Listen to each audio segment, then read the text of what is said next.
Ini kita ini kan gonjang-ganjing politik dari tahun 2000 sampai Habib Rizik datang ribut gara-gara kasus apa itu? Kerumunan. Kerumunan akibat Covid.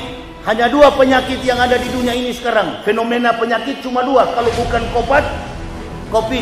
Covid. Orang berkerumun kalau tidak pro pemerintah tangkap, penjara. Pasal Covid.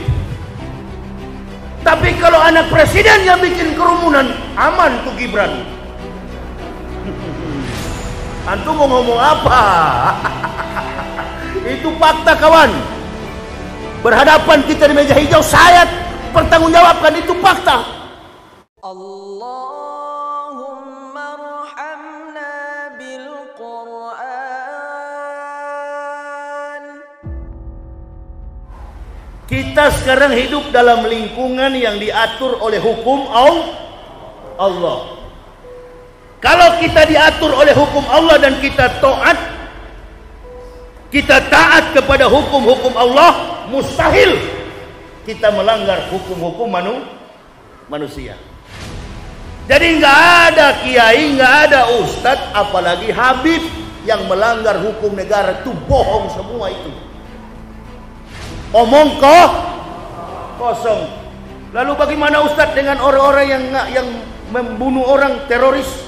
ISIS, USUS, SS. Teroris jamaah tidak ada hubungan dengan Islam. Sekali lagi, teroris tidak ada hubungan dengan agama Islam. Antum ke Amerika, antum pergi ke Eropa. Orang Eropa dan Amerika kompetensi, kualifikasi, lobus parietal, cerebral cortex, lapisan otak besar mereka di atas rata-rata, intelektualitas mereka di atas rata-rata, ilmuwan, kaum jenius, rohaniawan, businesswoman, atlet, olahragawan, dan artis Hollywood. Bahkan baru-baru ini, belum lama, 500.000 orang kafir yang ada di Austria. 500.000.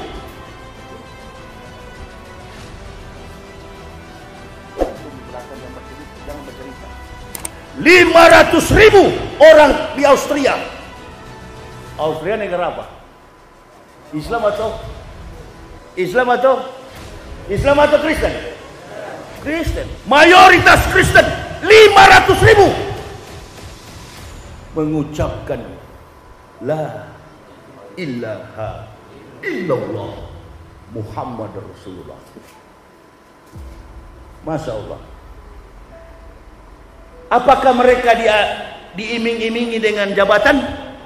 Apakah mereka diiming-imingi dengan fulus? Apakah mereka diiming-imingi dengan rupiah, dengan dolar, dengan euro? Mereka kehidupan ekonominya mumpuni. Spesialisasi mereka dengan beragam kemampuan intelektual mereka hidup.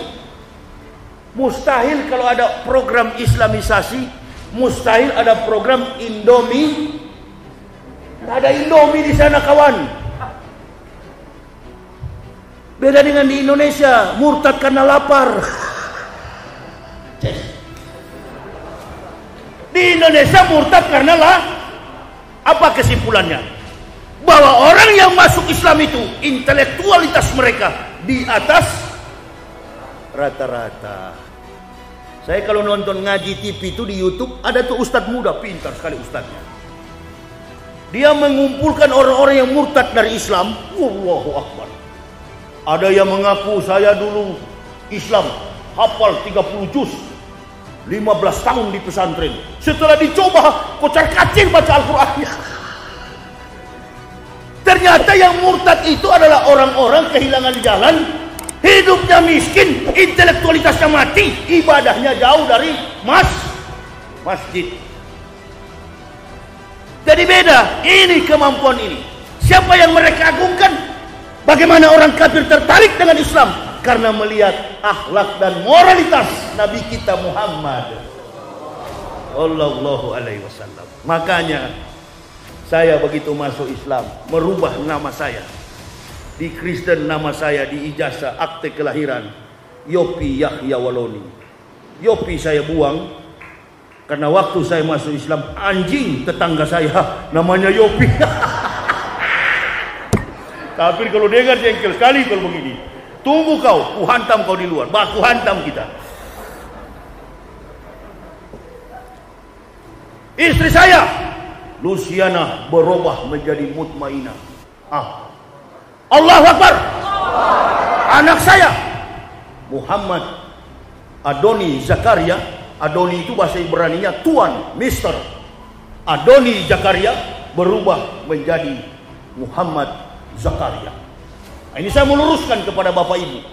Ada yang protes saya, itu Yahya bohong. Adoni itu katanya Tuhan. Kalau Tuhan bukan Adoni, bahasa Ibraninya Adonai. Adonai Yismor Kamikolra, Yesmor Etnapseta Mikolra. Itu bahasa Ibrani ya, jangan disimpan, bahasa setan itu. Bahasa Yahudi. Memang abjadnya hampir sama dengan Hijaiyah, hampir sama. Penulisannya pun kanan ke kiri. Alef, Bet, Gimel, Dalet, He, Waw, Sayin, Ket, Tet, Yod, Kaf, Lamet, Mem, Nun, Samek, Ayin, Persade, Kopresi, Shin, Tau. Itu abjadnya. Hampir sama memang. Nah, jadi dia bilang salah tuh Yahya, bukan Adoni. Itu Adoni itu Mister, you, Tuan takur. Nah, itu Adoni ya. Adonai itu adalah Tuhan. Kalau orang Yahudi menyebut Allah Subhanahu wa taala Eloi atau Elohim, itu Tuhan. Adonai juga Tuhan. Kalau dia menyebut dewa panteon, dewa yang paling tinggi, El. Gitu ya. Kalau disembah oleh Arab jahiliyah apa? Alata, al-Uzza, Hudal, Ilah.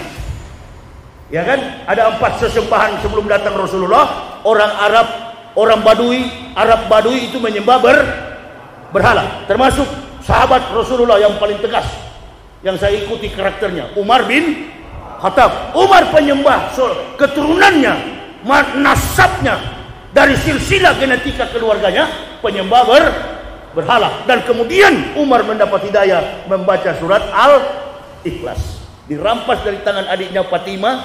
Mana Muhammad? Temukan dengan saya. Umar ini bajingan di pasar Ukat. Premannya, jawaraknya di pasar Ukat. Jago bertarung, jago bergulat, dan tidak pernah kalah Umar. Mana Muhammad? Tunjukkan dirinya. Allahu Akbar. Umar rencana mau membunuh Rasulullah. Akhirnya Umar masuk Islam. Sama dengan kami dulu, suka menghina Islam, suka menghina atribut Islam. Lihat orang pakai sorban begini, saya bilang taplak meja. Kurang ngajar betul saya dulu. Sekarang saya pakai bukan taplak meja, sorban. Orang berjenggot saya bilang apa? Teroris. Orang pakai gamis begini saya bilang kain pintu, gorden. Kurang ajar saya ini dulu, ibu bapak. Lebih kurang ajar daripada anda semua ini. Tapi oleh nikmat hidayah dari Allah, saya masuk Islam. Dan begitu saya masuk Islam, tidak tanggung-tanggung.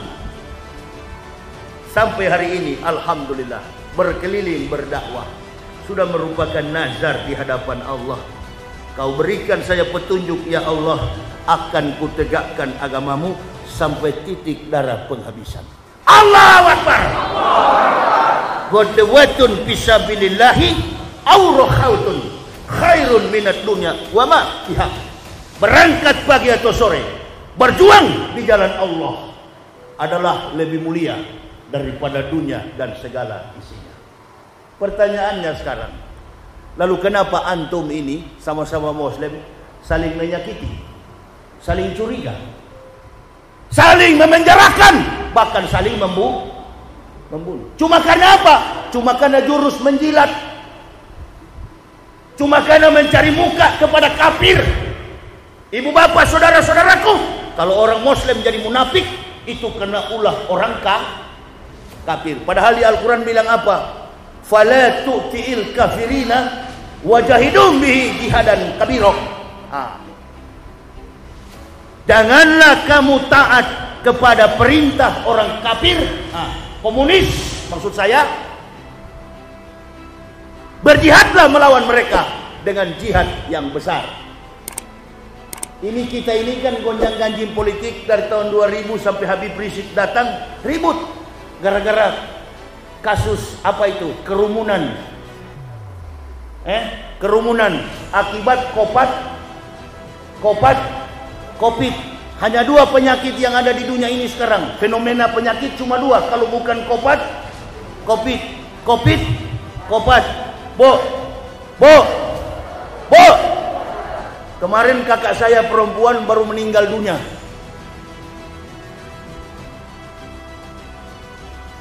Di Sange Talaut. Dan dikonfirmasi COVID-19 virus corona. Anak cucu daripada corona.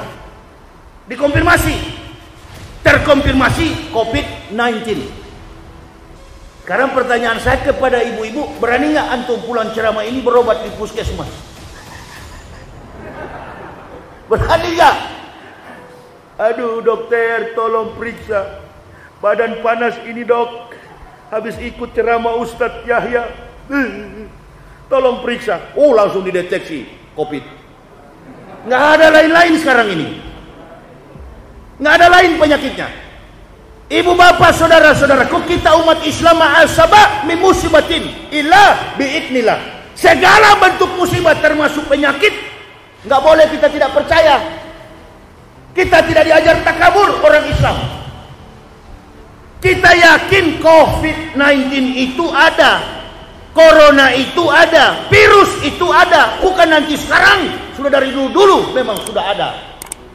Kalau sekarang kita susah membedakan. Kenapa?